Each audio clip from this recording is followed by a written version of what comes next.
Hey, you want to see something really scary? What's your favorite scary movie? I'm gonna scare the hell out of you. What was living behind that boy's eyes was purely and simply evil. They're coming to get you, Barbara. When there's no more room in hell, the dead will walk here. What's blood for, if not for shedding? Welcome to Fright Night.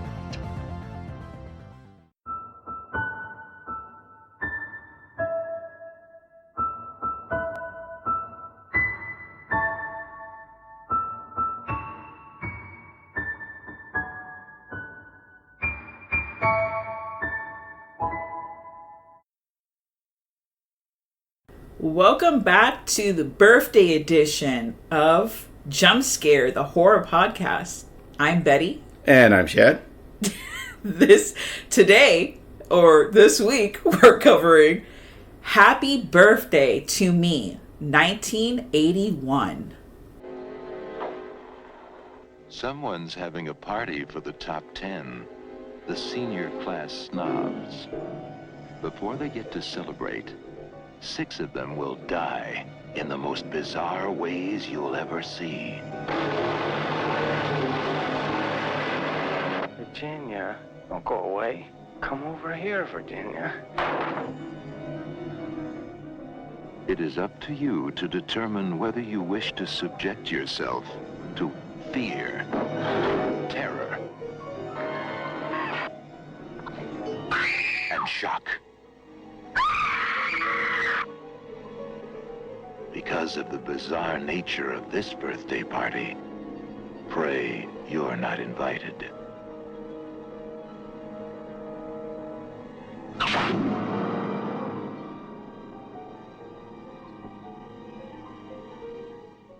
So we have covered some happy birthday or some birthday films in the past. Yes, Bloody Birthday.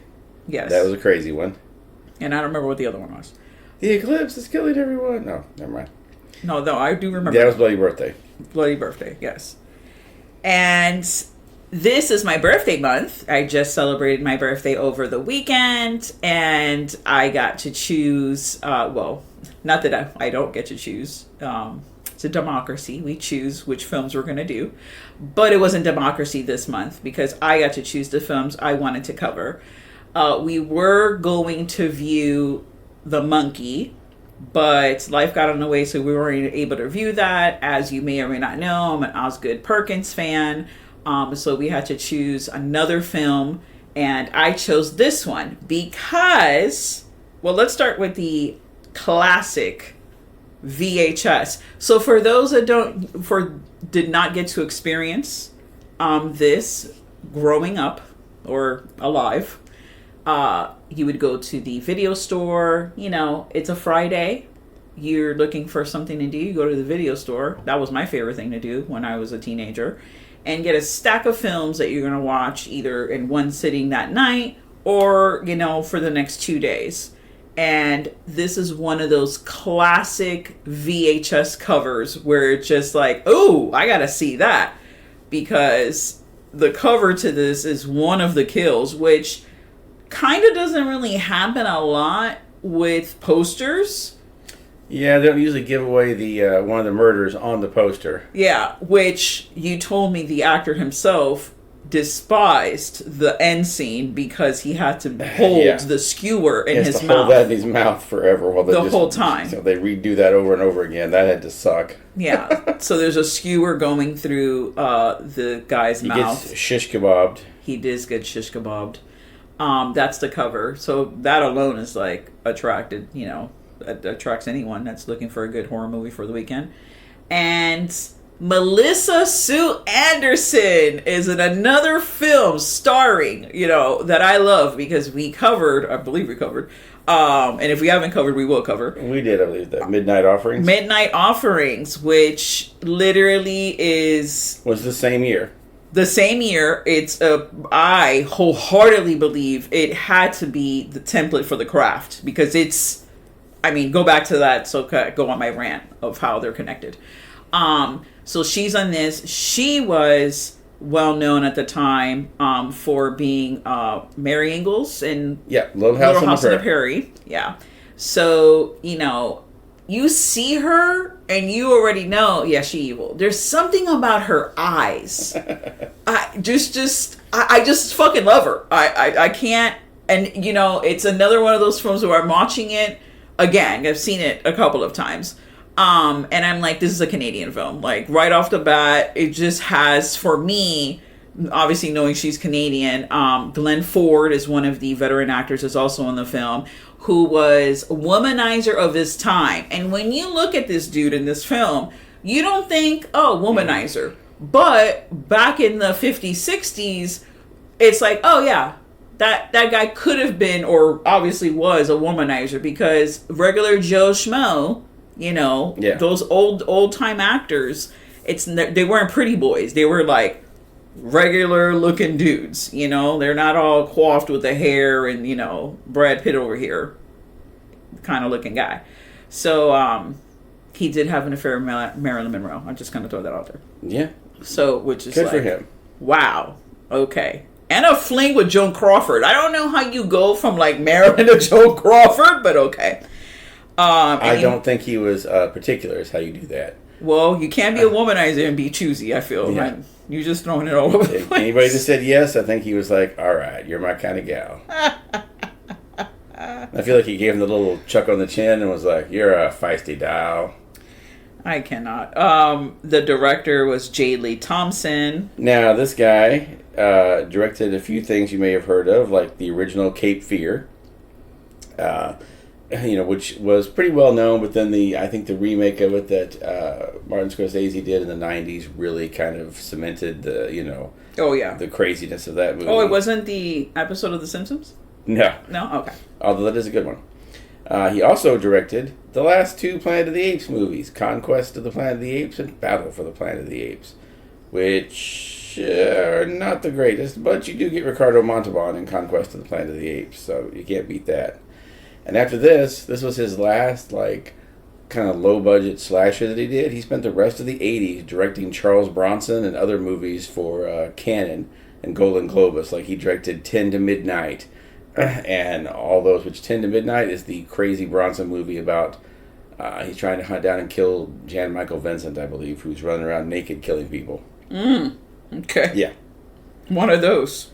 Now, this was also produced by the same two guys who produced My Bloody Valentine, the Andre Link and John Dunning.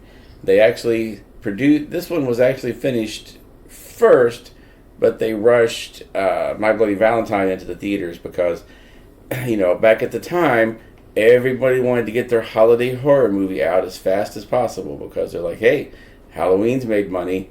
We're getting all these other movies. We know we're in production. Friday the 13th is coming, all this. We want to get our My Bloody Valentine out. Because a birthday is any day. Yeah. You know, and then you had all the other things. You had other Canadian stuff coming. You had, like, Prom Night. And then, of course, there are, you know, My Bloody Valentine. All these things were coming out in the early 80s because everybody was, hot damn, we got to get on a holiday. I think maybe President's Day, Groundhog Day. I mean, they made a movie about Groundhog Day, but it wasn't a horror movie.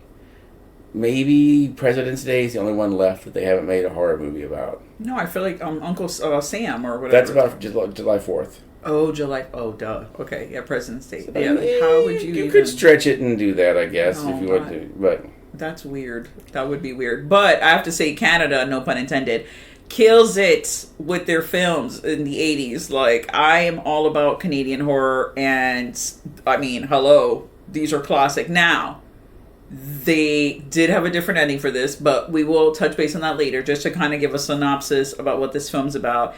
There's a group of elitist kids that attend this college. Snotty brats, as you were. Oh, I cannot. Why you gotta throw that out there like that? Snotty brats. Yes, they were snotty brats in this private school, and they are all very cliquey. And they're also, except for Melissa Sue Anderson and this her like best friend, this Tracy Bergman, they're all. There's only one person in this movie that's under 22 years old besides those two, and she's the youngest person in the cast, and she's the first to die. They're like, let's get the young... Bernadette was the youngest one in the cast. She was only 16, and she's the first one to be killed off in the movie. The rest of these people are all in their, 24 up. Because, is it just me? But we don't really... This is like a high school, right? It's like Crawford Academy. It's not really a college. It's not a college. It's like a high school, private school kind of thing. Yeah, so they're obviously like all like seniors, we're going to say. Whatever, but, they're like senior citizens. But it was, those days, like, all the kids on TV were minimum 30 years old. Yeah, well... Just crazy that they were like... Yeah, here's the young teenager. He's 25. At the time, they could pull it off because people looked way old. Like, the way that people age was differently than they age now. Yeah. Like, when you look back at these sitcoms and movies, we've made this comment up, before. You'll have the dad who's, like, 35 years old, and he looks like he's 55, There was... 55 of that day, not today's day, which sometimes you can't tell someone's, what their age they're... My favorite of all these was the one from the 50s, the Tom Corbett Space Cadet. And that man had crow's feet and gray hair. And he was the Space Cadet. It's like, Jesus, how long does it take for you to become in this program if you're still a cadet and you're 50 years old? Now, Melissa Sue Anderson is Virginia Wainwright. Could you have a more, rich girl name than that? Virginia had a terrible accident. And she's coming back from that accident. She had brain surgery, like you do. Brain surgery that they got an actual neurosurgeon to come in and perform brain surgery on a real brain. I'm going to tell you right now, that's probably the, very uncomfortable scene for me. I hated everything about that scene. It's disgusting. They just saw her damn head open and start hacking on her brain. We don't have to, really reenact the... things unless you want me to start vomiting everywhere. I had to look away, and I've seen this movie so many times, and I'm just like, no, can't do it. And then I'm like, oh no, Melissa Sue Anderson, she has bandages around her head. She's looking crazy with the blackness under her eyes. Ugh. Oh no, I'm feeling bad for her. And her birthday's coming up. Now, this is one of those things. She doesn't remember. She can't remember exactly how the accident happened. Yeah. Just somehow her mom drove the car into the river and the mom died and she managed to get away, but she bashed her head into a boat that was passing by, we find out later, and put herself into a coma, and they had to do a special brain surgery on her, which was very experimental. They were like, well... we can experiment on her brain a little bit and she might live or die, or we can definitely do nothing and she'll just live here as a vegetable. He was like, well, give it a shot. The dad was. Now, even though this movie comes out, Sleepaway Camp comes out 2 years later, I feel like they kind of that was a formulaic thing where you would have the character have their memories in the film where it's has that dreamy look. And they're going back and showing you some really fucked up shit that happened. Yeah. Which just explains where the main character is at mentally. Suppressed bullshit. And you see some interactions that she had, in the past. And, no one showed up for her birthday. And she real upset about that. Well, even more upset about it was her mom. Oh, yeah, her mom were real upset.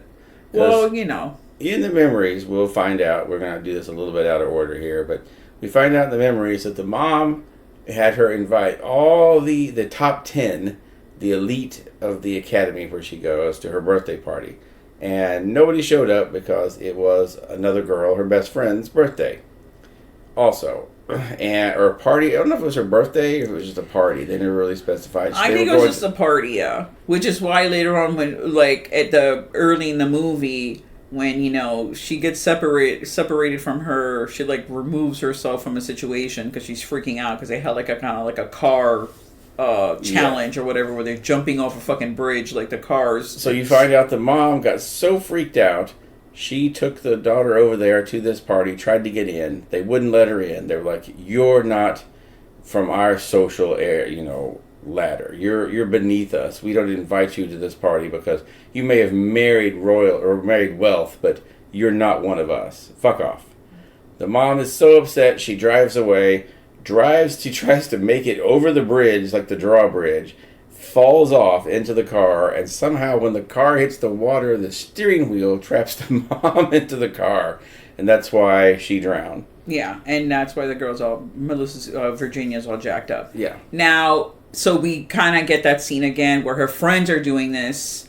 They're doing this challenge, and she fucking can't handle it, of course, obviously, because it's, triggering her of what happened. She tries to jump out of the damn car while they're going like 60 miles an hour over this bridge. Yeah. Which I love the fact that you see them, one of the cars make it go like it was almost too late. That manages to jump the bridge, get onto the other side, smash the whole front of the fucking car. Like you see pieces of the car fall off. Then it drives away like Dukes of Hazzard style, and the car's fine. Yeah, it's the continuity's fucked up. Yeah, I love it because no one's driving away from that. Like literally, you see it like it's all over the road, whatever. No one's concerned. No one's like, oh my god, fucking car, just like totally oblivious. But they're rich kids, so they're like, whatever. My daddy will just fix it for me. But that was the way the Dukes of Hazzard used to be back in that time period too, where they would just smash the fucking car. You would see the whole front end of the car just crumple like a fucking tin can. And then they would drive it away 2 seconds later. Yeehaw! It's like, what? Okay. You could at least edit out that part where we saw, like, the tire fly off. Yeah. So, back to adding on to what you were saying about the mom, not allowing them to be part of the top 10 party that was happening.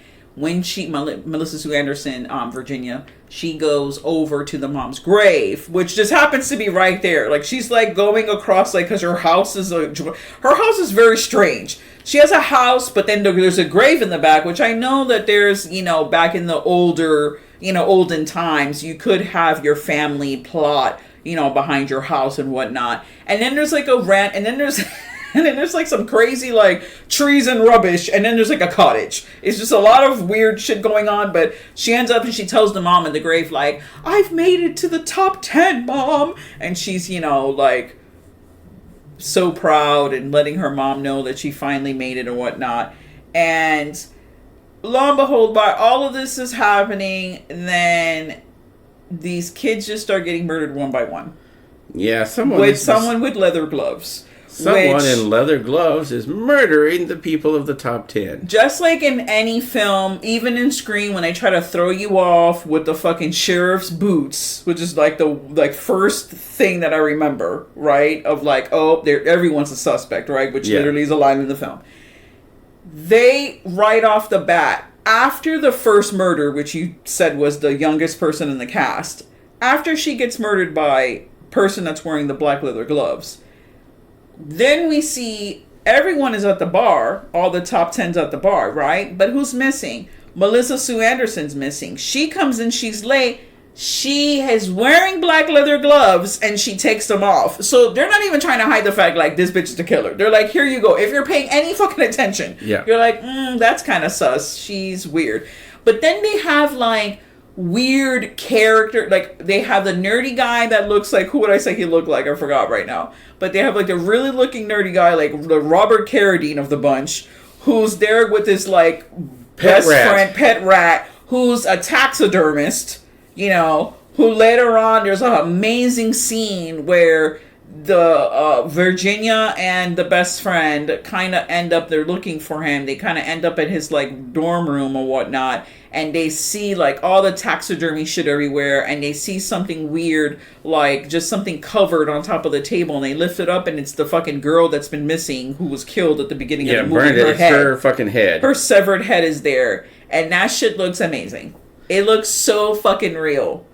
But of course, like everything else, like I said, here's another red herring for you. Yes. It's not real. It just so happens, in addition to being an excellent taxidermist, he is also a major mask maker. He can just do these amazing like he puts Mission Impossible to shame, because he can make these masks that you put them on your face and you just They adhere perfectly, and they also change your voice. Yeah, they change your voice. They change the molecular structure of your fucking face, and with a thin piece of latex, okay? Because when they pull the mask off, it's not like the mask is dangling like in Mission Impossible where you see another person's face in the person's hand.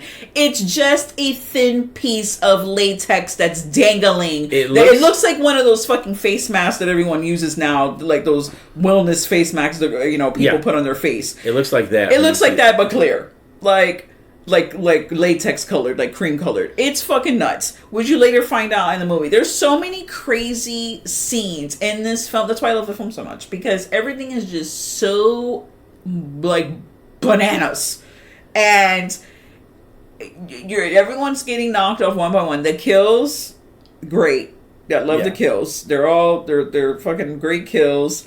Storyline is fine, and like you said, it's like, oh, they want to jump on the theme thing, so they did the happy birthday, and then they're like, well, we need to jump on the alternate, we have to change the ending, because it has to be like you said, like, because during the movie it's pretty obvious that Virginia is the killer. Yeah, there's even a scene where she just straight up, you see her stab a guy and then drag the body away.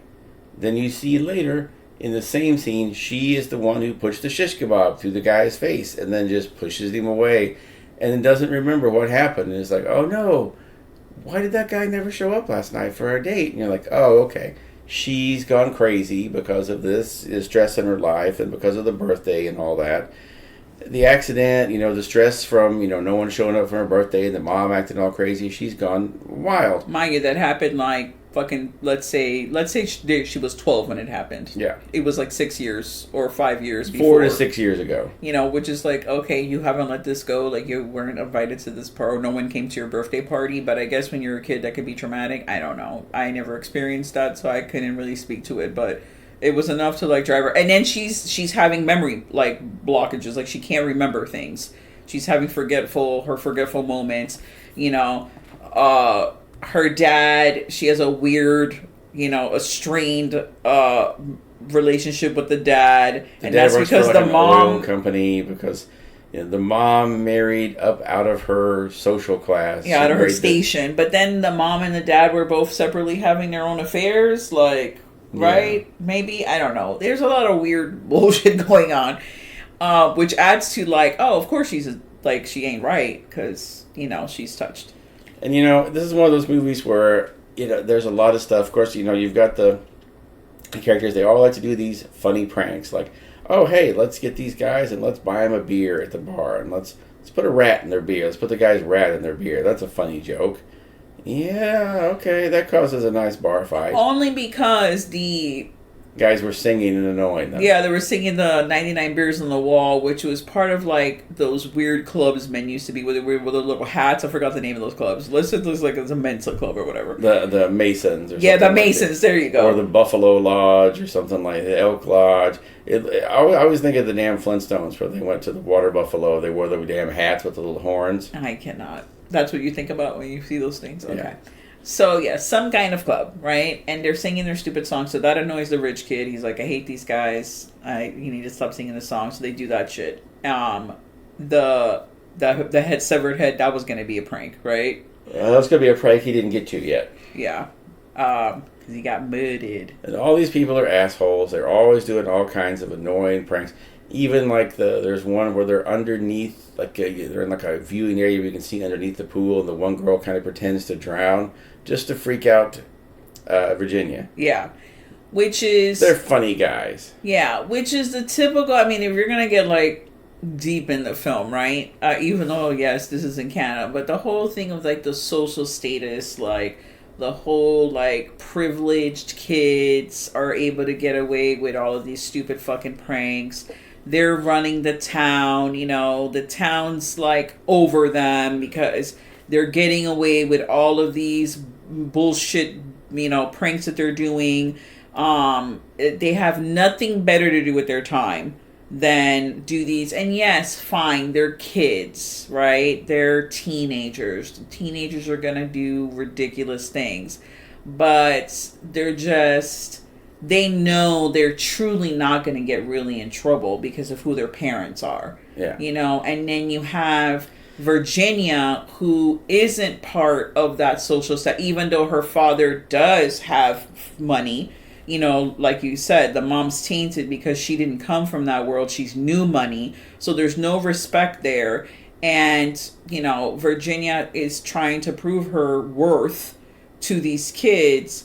And even in her trying to prove her worth, she's still not good enough because she has obviously her mental issues that she's having, and that kind of separates her from the group. So it's like she's having an internal fight with herself, but also trying to fit in with this group. And there's just a lot going on. And a lot of them do like asshole shit, like the one guy, Etienne. Oh, Etienne. Oh, let's talk about this fucking guy. Etienne is the athletic, blonde, rich guy that's, you know, he's Etienne, so he's like French Canadian, whatever. And he's a fucking, definitely, Etienne is definitely in the list of like the Me Too group, right? If he was a real person. Yeah, he would have definitely been canceled. Because he just breaks into her house. Breaks into Virginia's house, okay, while she's undressing and, you know, about to take a shower. She throws her dirty panties. That whole scene of like the shower scene is hilarious to me because it's just like... you gotta see it. Not only like the layout of the room, like the decor, the fucking, wasn't there like a red rug in the damn bathroom? Like there was like blue tile everywhere. Everything was blue. Everything had blue Even tile. the fucking shampoo bottle was blue. It was just a classic looking like bedroom / just tacky as fuck, right? But she throws her panties, which has embroidered flowers on the front of it, because of course they're 70s panties, so they're gonna be some kind of like frou-frou panties. And he fucking takes the fucking panties and runs out the house. Yeah, so he broke in, stole her panties, and then later when he's running the rightly enough, their school has a motorcycle competition. They have because like of course you do. Like a dirt bike competition. Which is okay. And she's cheering the for rich him. kids always have some, like, it's fencing, it's some fucking, it's croquet, it's some bullshit fucking activity they have, right? Yeah. So then he, like, you know, she's like, hey, congratulations on winning. He's like, well, how could I lose when I have your panties next to my heart? Yeah, and he sniffs them. Like, fucking creep. That would have been the first guy that should have died. Oh, he was the second guy, I think. Because Etienne is out there, like, tuning his motorcycle, wearing his very long scarf, which is not suspicious at all. Yeah, who is he, Tom Baker? Why the fuck is he wearing this long-ass scarf? Like, and they just, when he... Oh, because he's Etienne. He's fancy, so he has to wear his chic scarf. They just throw the scarf into the wheel of the motorcycle and then rev the engine and just suck his face down in there and just peel his face off with the spokes of the bike. Yeah, because that's what you do to a pretty boy fuck face. Like, you just rip the face off. And, you know, you're kind of like with him, you're like, well, okay, good. Obviously, before long, this guy was going to be convicted of some kind of sex crime. So they just got him before he could get someone else to do something real bad. BTW involved with the girl that first got murdered. The first girl that got murdered. He was involved with her because throughout the whole fucking film, to the point where he dies, they're always referring back to, I forgot what this bitch's name was, but, Bernadette. Bernadette. Oh, well, did you see, has he asked for Bernadette? What's going on with him and Bernadette? Whatever. It's always whatever. He doesn't give... I don't even think he asked about the chick. He did not. He doesn't give 3 fucks about Bernadette. He's off trying to get the other girl's panties. Like, who knows what other fuckery he did. That girl's gone. You can't expect him to grieve forever, can you? I cannot. He doesn't even know that she's already dead to him, okay? Yeah. He's like moving on with his life. He doesn't even know anything that happened to her. She's been gone 20 minutes. She's dead to him. It's time to move on, find another girlfriend. So, the end of the film, okay, which is the best classic. We're gonna start with the I call it the Sleeping Beauty birthday cake. Okay, so if anyone's seen Sleeping Beauty, the animated, Disney film, the cake in that movie, when they're making the cake, it's like multi-leveled, it's toppling over, it's fucking huge, it's a freaking huge cake, and it's all over the place. This cake is the largest birthday cake I've ever seen on the screen. Okay, it is massive, and the candles, were they dynamite sticks? Like, they were thick as fuck, dude. There were so many of them. Melissa Sue Anderson looks like she's struggling carrying this cake, okay? I don't know how she carried it all the way from, like, the kitchen into the dining area where she's singing happy birthday. Because what happens is, you know, she's been giving her dad shit about you have to be home in time for my birthday. I know that there's an oil rig on fire and millions of gallons of oil are spilling. And that's what's paying for me to go to this fancy-ass fucking school and my clothes, but I need you to be here. You need to stop doing this, frankly, very important job, it seems like, and be home in time for my birthday. So he makes it home in time for her birthday, only to find out, oh, the doctor who's been treating her all this time, who was a little sus, Glenn Ford was a little weird in this movie. You got the, like, he might have been, like, eyeing her, like, hey, the day she turns 18, I'm going to make a move on this girl. So his real life seeped into his character? Okay. So she had called him saying, oh, no, I had these memory losses, and then when I woke up, I think I had killed someone and put them in the tub. And he's like, you probably shouldn't be alone. I'll come stay with you. The dad comes home. Everybody's gone from the house. He starts looking around. He finds blood all over the place because... Blood all over in the bathroom and her bedroom. And he's calling out her name, Virginia! Virginia! Very dramatically running around. And then... and the blood is way more than... Like, there's enough blood for 3 people in here. Yeah, it's There was a note, and everything I read about this movie, they said they had to keep telling the director, you're throwing too much blood around. You literally got a bucket and you're just throwing blood everywhere. So, yeah, he went crazy for the blood. So the dad goes down. You had to be able to see it with that blue tiled bathroom. Yeah. Okay. So the dad goes out looking, and he finds the mom's grave has been opened. It's been dug up and opened, which, by the way, the mom's grave was apparently 18 inches in the ground. Yeah, and it's raining, like, fucking, it's very dramatic. It's raining. The casket is open. There's nothing in the casket. And the psychiatrist, Glenn Ford, is dead by the casket. So he's like, oh, no, let me look through the trees and see the house.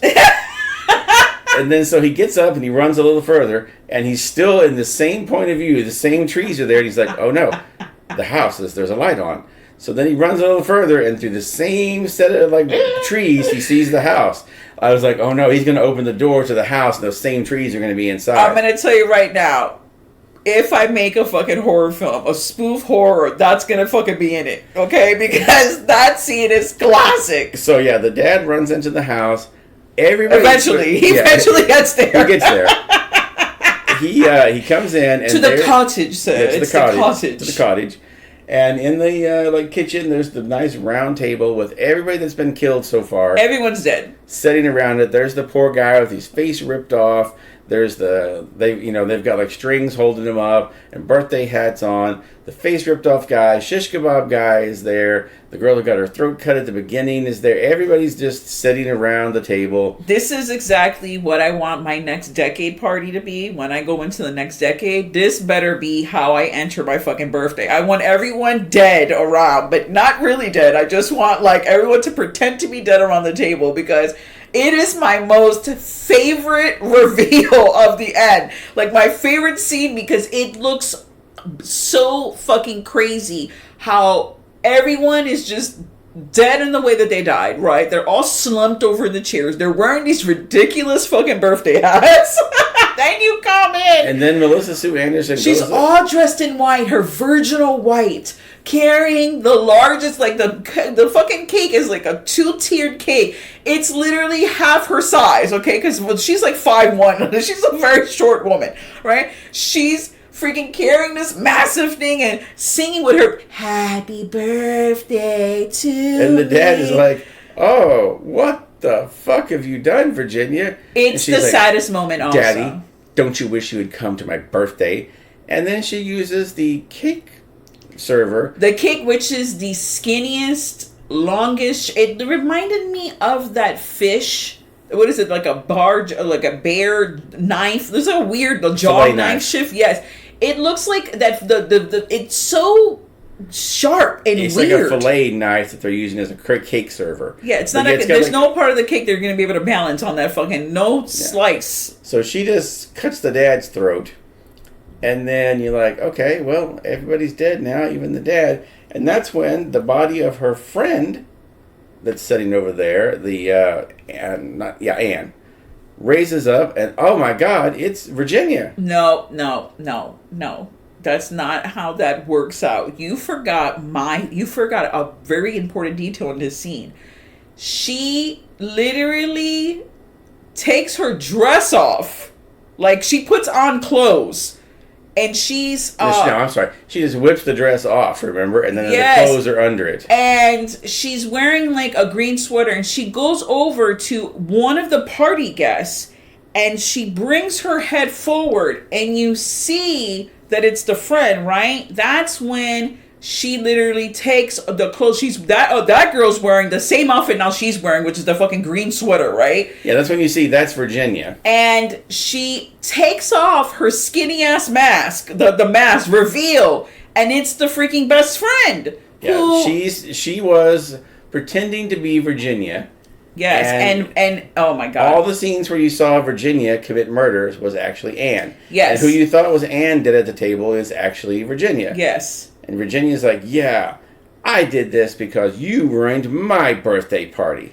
Yeah, by her, she didn't even come into the fucking through the door. Like, she just, what does she interrupt? The fucking pin the tail on the donkey, bitch. People went to your birthday party. It was only an interruption for not even a minute of your fucking party that this poor girl, whose actual birthday was that day, is trying to have a birthday party. Everyone's at your party, and you're mad about that. Everyone in this movie, the women were completely irrationally insane because they were upset about the wrong bullshits, okay? About the wrong things that they were carrying into their fucking adulthood. And I'm like, this was a reason to murder all of your friends? Like, apparently. And they came to the party.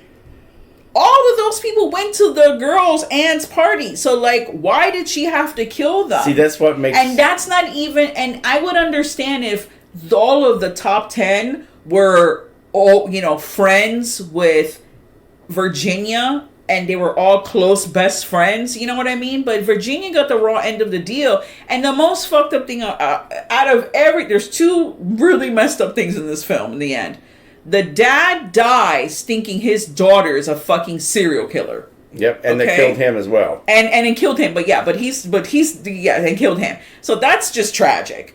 And then you have this chick confess, and it's one of those annoying things they do in the movies where the killer is like, ha ha ha ha ha, I'm actually the killer, and these are all the things I fucking did. And Thank you for coming to the accusing parlor, where I may now reveal my master plan to you. Yes, and the best take on that they ever did was in The Watchmen, where he comes to him and he explains all the master plan, and they go, and now we're going to stop you, and he goes, oh, no, guys, I did this 30 minutes ago.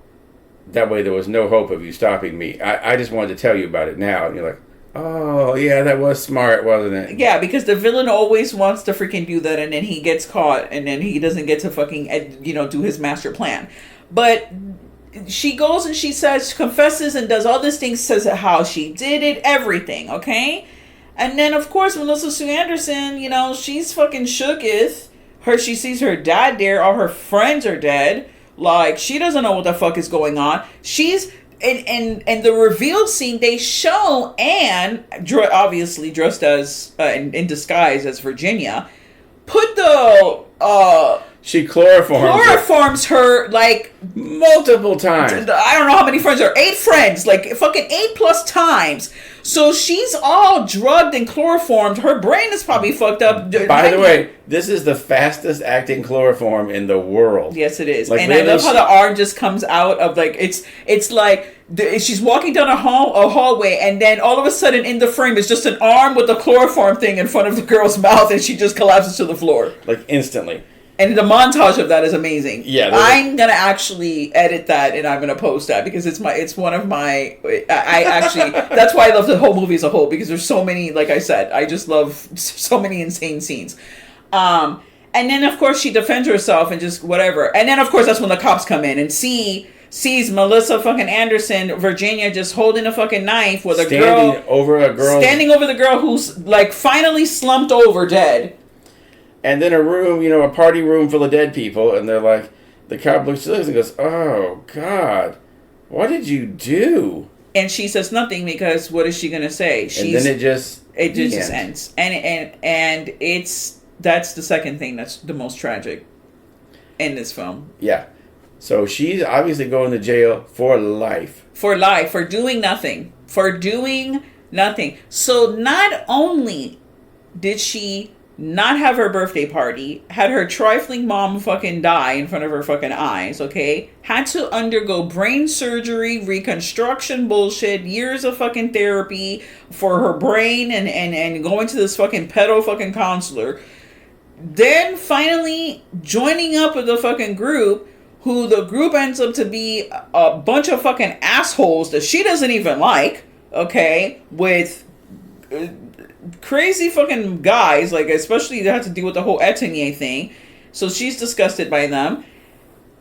To finally have her birthday party, which she obviously never got to, like, she's in there, but she wakes up to her birthday party and everyone is dead. Her dad is dead. She's like, what the fuck is going on? Her best friend, who she thought was her best friend, is holding a grudge on her because she quote-unquote ruined her original birthday party. Well, we also revealed that, like, Virginia's dad is also her dad. Oh, yes, that was the other reveal. She was mad because it was a classic scenario of, that was my dad and he left my mom. It was the Scream scenario. Yeah. But even further because the dad didn't just, he went off and had another, like, yeah, he had another family with this chick, and bore this girl. So there's a lot of hate, and the whole thing is just messed up. So she just lost her family, her life, didn't even get the party, and she didn't even get to enjoy the 2-tiered cake. Nope. The cops came, and they're definitely not going to let her take that to jail with her. Yeah, this is when they should have played Donna Summer's MacArthur Park. That should have been the last song. Not Happy Birthday to Me. But, yes, classic film.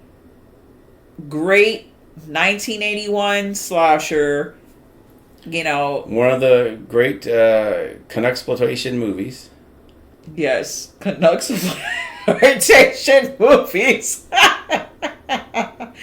I give it. I'm gonna give it 3 knives. It's a good 3 knifer for me. I was going to go 4 knives. I was going to get crazy, but it's 3 knives. I think if they had just left it with Virginia being the killer, it would have been a 4-knife movie. Because they just, it was too obvious. Yes, it was a reach because it just... Because you said, like, they already had completed the entire movie where she's obviously the killer. Reshoot some stuff to make her not the killer. And then come up with this bullshit idea. Like, they could... Look, this is what's upsetting about the film. This is where it's not going to get the 4 knives for me. Because you had the FX team make an amazing severed head. Like, that shit looked like the and mind you, maybe it was. Maybe the actress, it was the classic thing where you have the hole in the table and the actress's head is just laying there. That could have been it because it looked great, but he poked the fucking eyeball out of her eye to show, like, oh, this is not a real severed head, whatever. This is a fake eyeball. It looked great. For them to go and have that kind of a quality severed head and then not even make a good enough mask or do something better with the whole reveal that this chick has been impersonating her the whole time with that thin ass, like, latex mask, like, face mask they use. Yeah, that was terrible. Terrible. Terrible. It was like she had a pair of pantyhose on her head that was about that thick the way the mask looked. Yeah, but overall, like, the film gets the 3 nines because it is fun for me. It is, like, it's celebrating my birthday, okay? Because it is my birthday, so happy birthday to me. Literally, I'm taking that literal. Thank you, Canada. Thank you, Melissa Sue Anderson, for being in this film. I'm sad that she wasn't in more horror films. Yeah. But maybe she wasn't in more horror films because, like I said, when I see her, I'm like, boom. Just like when I see the lady from They Live with them fucking crazy green eyes, I know, like, she's never going to be a good character. I don't care how you're trying to sell this woman. She could be the best actress in the world. She look evil, okay? I'm sorry. I love you.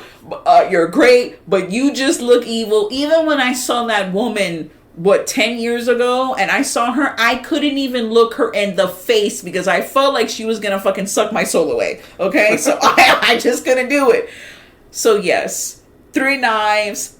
Thank you so much. Do you want to add anything? I'm real hyped up right now. No, I can't add anything to all that. Thank you so much for joining us in another episode of Jump Scare the Horror Podcast. Stay tuned to the horror. And now, folks, it's time to say goodnight. We sincerely appreciate your patronage and hope we've succeeded in bringing you an enjoyable evening of entertainment. Please drive home carefully and come back again soon. Good night.